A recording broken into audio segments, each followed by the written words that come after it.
Okay, so I must correct myself. I'm doing that a lot lately. It turns out, once you've recorded something on YouTube, I thought it was like impossible. I thought there was a conspiracy against people over 45, to convert a video from YouTube onto TikTok, because TikTok's only for young people, like people from 10 years old until 18. It turns out, thanks to Abdul, Abdul, I feel like an idiot. You discovered it's on YouTube. YouTube itself has a thing where you can just download the video. So there's a video file without any YouTube branding. Is that right? I must also apologize for not finding it earlier. Sure. Can you believe it? But I thought, think about it. It didn't make sense. It doesn't make sense for YouTube to actually have that facility. That's why we never looked for it. Because why would YouTube provide a facility that you could download a video from them and then send it anywhere? Do you understand? Yeah, I see what you're talking about. But it's because it's studio and it's your video, then I guess you could actually download your own video. Okay, so I can do it for myself? Yeah, but not for others. Okay, that makes sense. So YouTube they're not that rigid. They'd allow you to do it to your own videos, but you can't look at other people's videos. You can't download other people's videos. And put it on, say, TikTok. Yeah. Okay, so I'm on TikTok officially. Isn't that wonderful? And I can actually do it myself. You're doing brilliant. The Old Man Rant series. Yeah, I'm going to do a little series on TikTok. I feel like what you just spoke about on YouTube has a lot of shock value for another video. Well, I don't know about shock. No, it's not. I don't think it's shock value. But what I did find shocking is what you forced me to watch the other day, Abdul. The thing called the Daily Wire. Now, the Daily Wire is owned by this horrible right-wing creature. What's his name? David Schwartz. What is it? What's his name? I don't agree necessarily what's his with name? the views. Ben Shapiro is one of the founders of the Daily Wire. Ben Shapiro is one of the founders of the Daily Wire. And they make Goebbels.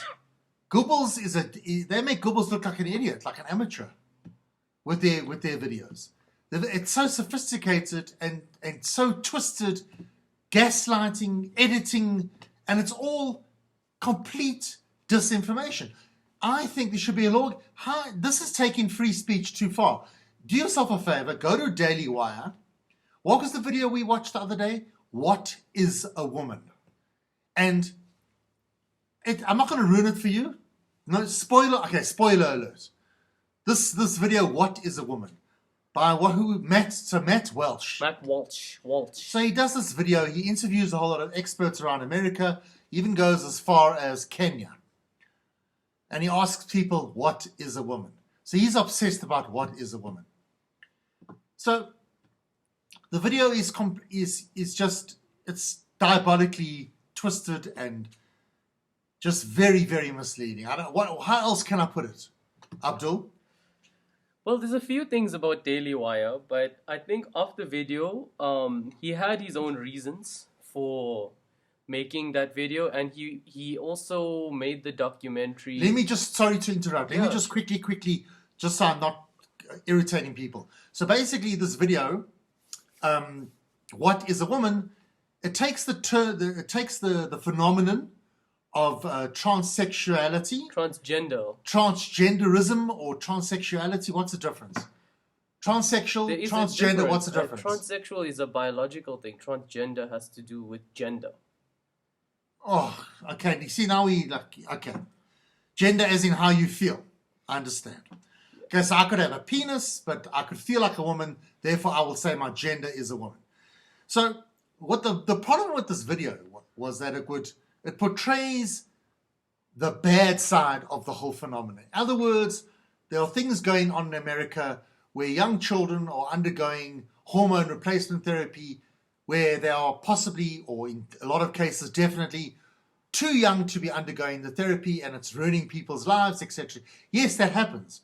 But unfortunately, the documentary paints the whole picture of transgenderism or transsexuality in that light. In other words, the whole phenomenon is twisted and stuffed and not right. It's the same as, take dentistry. It's like they're painting, you can get a bad dentist who takes 10 of your teeth and he says you need root canal, and he root canals all your teeth. Meantime, you never needed the root canal. So that's like doing a documentary on how dentists in general are doing root canals like left, right, and center, and it's unnecessary, and every single dentist does that. That is the equivalent of what this Matt Walsh documentary does, and I think it's plain evil. Sorry, I interrupted you, Abdul. You were saying.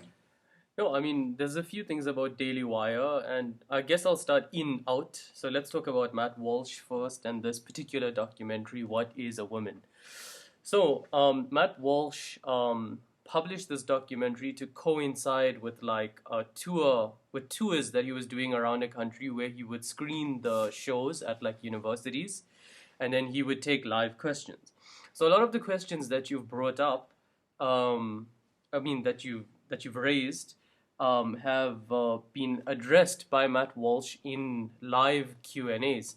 So, for example, somebody asked him, why does this matter so much to you? This should just be a matter of someone's privacy.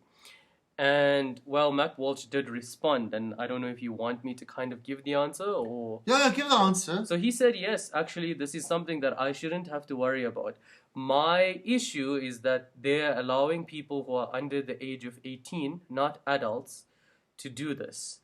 And he would be okay if people who are just adults were doing this, but this is happening to young children. No, but then he also asked the question, he also basically implied that you cannot say that you're a woman if you have a penis. It's nothing to do with him. It's got nothing to do with him. Why is he so obsessed?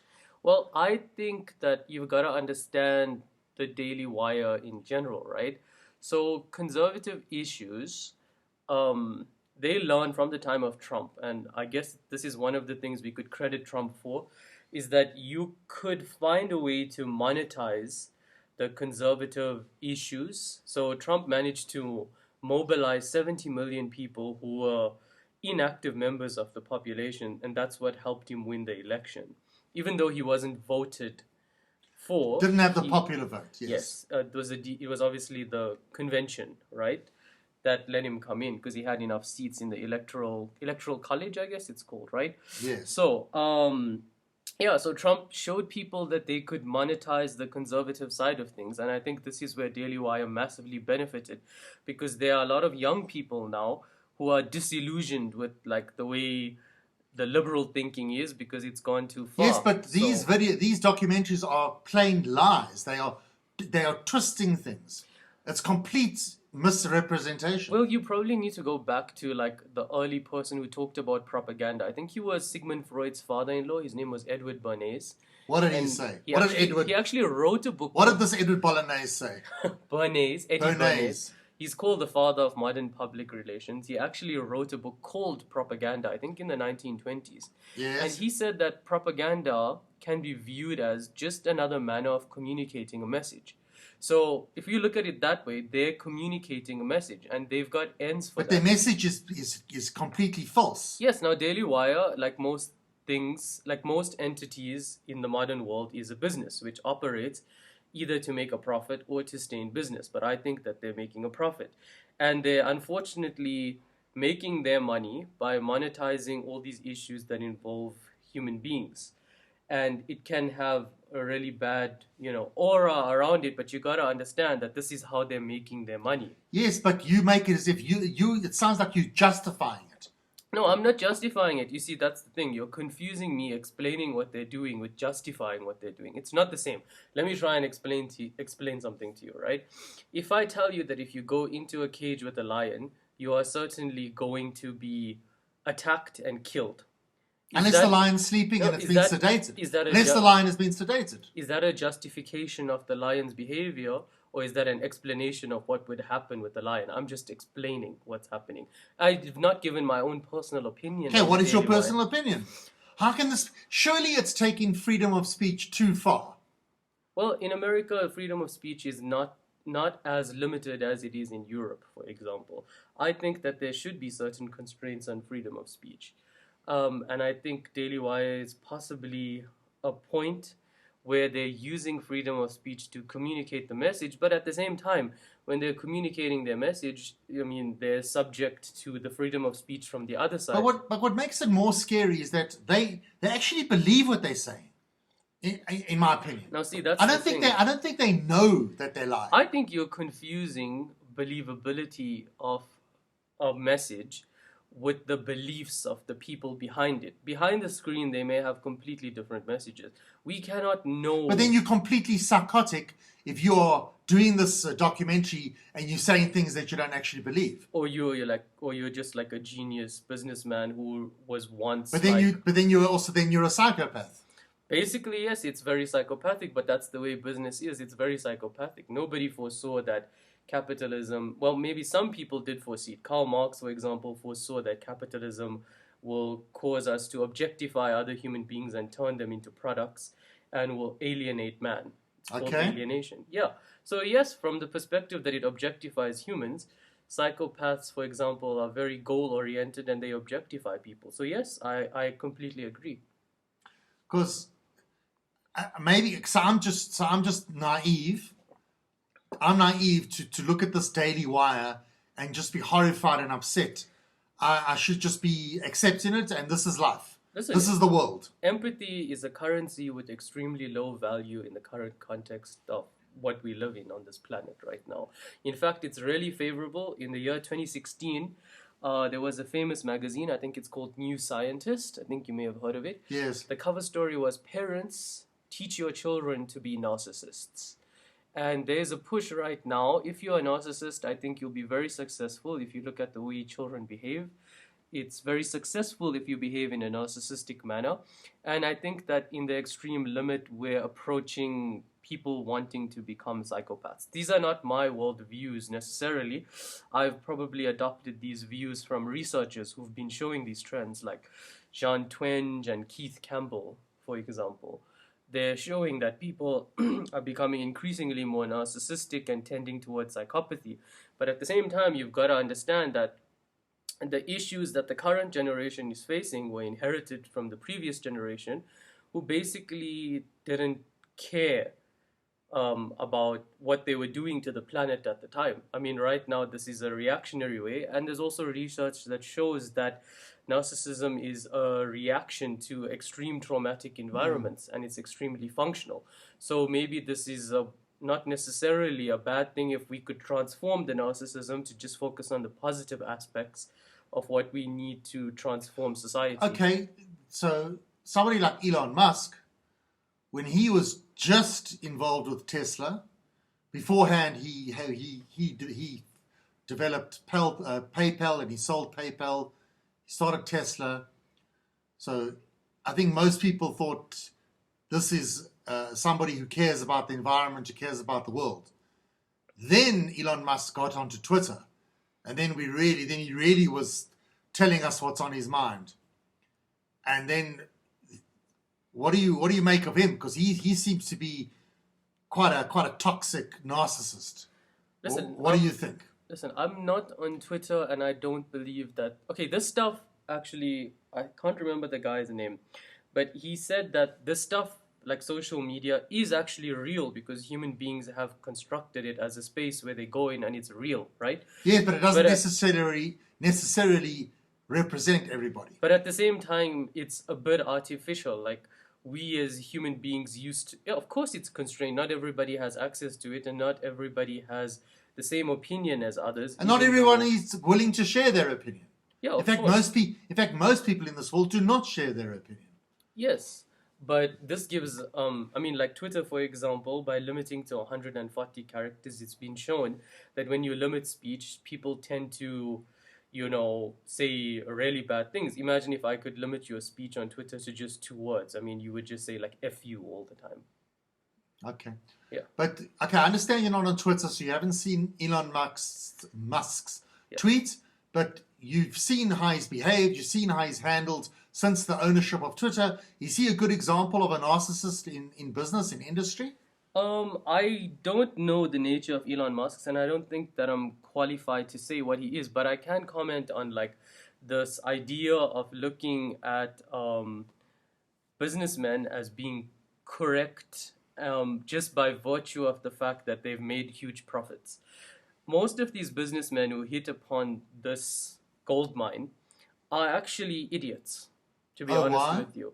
Because for them to take the risks with all that money to put into things is not actually a rational decision, because you've got to take a gamble that says that I'm going to go live in an apartment and not really care about getting a daytime job, which is rational. I'm going to work on something and I'm going to negate my existence to a certain extent by not eating food, like Steve Jobs, for example, going to an ashram to get food. And then I'm going to take everything that I have and put it into one thing. It's a pretty idiotic decision. But hey, you can make idiotic decisions and get really rich off So of them. do you think there's a lot of, like, especially in America, there's some homeless people Yeah. that they just missed by 2% by being very wealthy? I think that, yeah, I mean, you could find a whole lot of stories of people who became really successful in businesses by chance. And I mean, there's really, if you study business at like a college, it's pretty idiotic if you ask me, because when you get to the real world, things work in a completely opposite manner. Like, how do most companies get stuff out of regions where there's warlords and where they have to deal with like religious zealots? Where is that taught in business school? Yeah. If to control resources, like if you are a certain mining company and you own like even 10% of a certain resource in a country, like that stuff is obviously called like monopolistic control or cartel control. But having to deal with those types of people and governments and what you have to do, that's not taught. So the people who do those things are sometimes extremely vile people. But there's even a theory that like the US economy survived a recession because of all the illegal money that they had in real estate from gangsters who invested in the United States. So crime does actually make the world Well, run in a certain way. hang on one second with that example. Yeah. Didn't World War Two, Yes. wasn't that was a huge economic boost for the United States? Yeah, of course. I think they own something like 40% of the world's GDP thereafter. But here's a very interesting thing. After that, up until this point, there's been an increasing trend to what one would call fascism economies. Now, what was fascism that Adolf Hitler, proposed? I'm not supporting Adolf Hitler by saying what I am right Well, now. thank God for that. Well, Adolf Hitler I wouldn't proposed, invite you back again. he proposed the marriage of the state economy with private businesses to achieve legitimate goals in his mind for both of them. But did he actually do that? Yeah, that's what he did. So he took private companies and he took the barons of all these companies of industry and so on and so forth, and he married them with government. So what he did was he'd give them special preferences to produce, and in turn they would be secure. So isn't that what Putin has done with the oligarchs? that's what almost every single country on this planet who calls itself capitalist has done. It's tending more towards fascism. Oh, so in more recent history, Russia's the most classic example. But I mean, if you think about Putin, it, let's just go over it in case. yeah. Just go over briefly what Putin did. How did the oligarchs get created? So, end of the Cold War. Yes. There's a whole lot of instability in the place, and obviously the USSR was basically a huge farce. They actually developed proto-capitalism where people were trying to get as many assets as they could for themselves. And then during this period of huge change, there was a lot that was up for grabs. So from 1990 to 1994, maybe. I mean, in the time of transition, I would say, yeah. This happened. But yeah, what I'm trying to say. So but what did happen? I'm not entirely sure what happened, but there was a lot that was up for grabs, and there were also people who were members of this entity, and they suddenly KGB officers, that kind of one thing. Day friends of Putin. Yeah. One day they were corrupt officials who had a lot of assets, and the next day they became legitimate entities because the West needed to integrate with the new Russia that was no longer the Soviet Union. So you have to work with someone, and even if those people are extremely vile and have stolen resources, you've still got to work with the government. So that's what happened. Hence the oligarchs, billions of dollars. But oligarchy's been around for a really long time. I mean, of course, we can say that, yes, it's wrong, But at the same time, oligarchy has been around. It seems to be one of the forms of government that, like, we as a species choose, because again, dictatorships ameliorate anxiety. The more you have somebody in front of you who says everything is okay, human beings tend to like that. Ooh, so like President Ramaphosa's speech last week or the week before, Yeah. it was full of positivity and trying to paint everything's going to be okay. Yes, Is that another example? Government is the last stop in But ameliorating tell me- anxiety. Tell me about, sorry to interrupt. Yeah. I like this thing that you were saying about fascist capitalism. Yeah. Look at the scenario that's happened in South Africa in terms of the arms deal, in terms of the Gupta state capture. Is that another example of this fascist capitalism? Listen, you got to look at South Africa as having dissolved from one mode of organizing themselves to turning into another mode of organizing themselves. Obviously, there was the apartheid government with its policies, which of course we've agreed are wrong. And then we chose another method, which was called, constitutional democracy, right? And in the creation of that, people who were enemies of the state suddenly became legitimate entities in the government, and they found out that through procurement processes, which even up to now, they could enrich themselves. So the way that our government actually set itself up under the current transition actually turns out to be, I wouldn't want to say worse, but I wanted to say more susceptible to corruption than the previous mode of the government going on, wouldn't you say? That's not to legitimize apartheid at all. Yes. Yeah. But the fact that they developed all these procurement methods. Yes. Just explain to me why procurement can be so easily used to enrich oneself illegally. Well, I guess How has it opened so much to corruption? I guess because if you're part of the government, right, and you get to rubber stamp who gets what in a procurement process. Nobody's watching over you.